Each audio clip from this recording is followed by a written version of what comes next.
Hello guys, welcome to Venky's food world. ఈ రోజు మన రెసిపీ వచ్చేసి గోరుచిక్కుడ కర్రీ అండి. కొన్ని సైడ్లో మొటిక్కాయను కూడా అంటారు. మొటిక్కాయ కర్రీ ఏ విధంగా తీసుకోవాలో ముందుగా ప్రాసెస్ చూసేద్దాం. నేనైతే 1/2 కిలో మొటిక్కాయలు తీసుకుంటున్నాను. ఈ విధంగా నీట్గా ఈ విధంగా కట్ చేసుకోవాలన్నమాట. ఈ విధంగా కట్ చేసుకోవాలి మొటిక్కాయలు మొత్తము. గోరుచిక్కుడు నేను 250 గ్రామ్స్ తీసుకుంటున్నాను. ఈ విధంగా అంతా కట్ చేసుకుని ఒక బౌల్లోకి వేసుకోవాలి. 2 నుంచి 3 సార్లు నీట్గా వాష్ చేసుకొని పక్కన పెట్టుకుందామండి. ఈ విధంగా వాష్ చేసుకోవాలన్నమాట. చాలా అంటే చాలా టేస్టీగా ఉంటుంది ఈ గోరుచిక్కుడు కర్రీ. నేను చూపిస్తున్న విధంగా ట్రై చేయండి.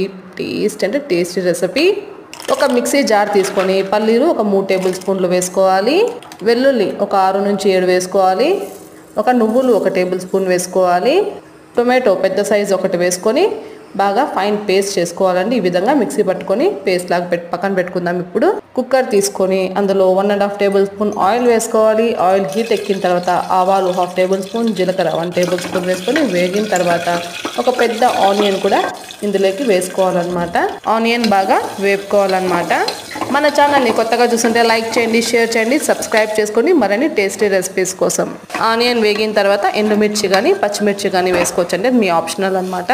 కరివేపాకు ఒక గుప్పెడు వేసుకోవాలి. కరివేపాకు మొత్తం వేగిన తర్వాత ఇప్పుడు మనం ఆల్రెడీ పేస్ట్ చేసుకున్నాం కదండి, ఈ పేస్ట్ కూడా ఇందులోకి వేసుకోవాలి. మిక్సీ పట్టింది పచ్చివాసన పోయేంత వరకు వేపుకోవాలి. బాగా ఈ విధంగా వేపుకున్న తర్వాత చిటికెడు పసుపు, 1 టేబుల్ స్పూన్ కారం కూడా వేసుకోవాలి. ధనియాల పొడి 2 టేబుల్ స్పూన్లు వేసుకోవాలి. ఒక 2 నిమిషాల పాటు ఈ విధంగా మనం బాగా వేపుకోవాలన్నమాట. ఈ విధంగా బాగా ఉడికించుకోవాలి. మనం ముందుగానే గోరుచిక్కుడు వాష్ చేసుకొని పక్కన పెట్టుకున్నాం కదండి. ఇప్పుడు ఇందులో గోరుచిక్కుడు వేసుకోవాలి. ఇందులోకి 10 నిమిషాల్లో ఈ రెసిపీ అనేది రెడీ అయిపోతుంది. కర్రీ మనకి దోశ, ఇడ్లీ, రాగి ముద్ద, పూరీలోకి కానీ దేంట్లోకైనా కానీ బ్రహ్మాండంగా ఉంటుంది కర్రీ. తప్పకుండా మీరు ఒకసారి ట్రై చేయండి. ఈ విధంగా బాగా మిక్స్ చేసుకున్న తర్వాత రుచికి తగినంత ఉప్పు కూడా వేసుకోవాలి.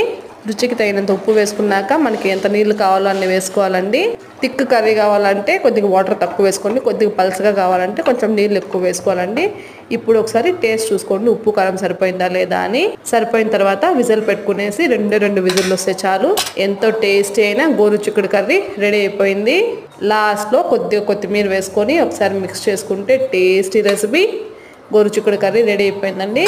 మన ఛానల్ని తప్పకుండా సబ్స్క్రైబ్ చేసుకొని లైక్ చేయండి. టేస్టీ అండ్ హెల్దీ గోరుచిక్కుడు కర్రీ రెడీ. కమ్మగా రైస్లో వేసుకొని తింటుంటే ఇంకా తినాలనిపించే కర్రీ రెడీ అయిపోయింది. చపాతీ, దోశ, పూరి, రాగి ముద్దలకి బ్రహ్మాండంగా ఉండే గోరుచిక్కుడు కర్రీ. ఈజీ అండ్ డెలీషియస్ గోరుచిక్కుడుకాయ కర్రీ.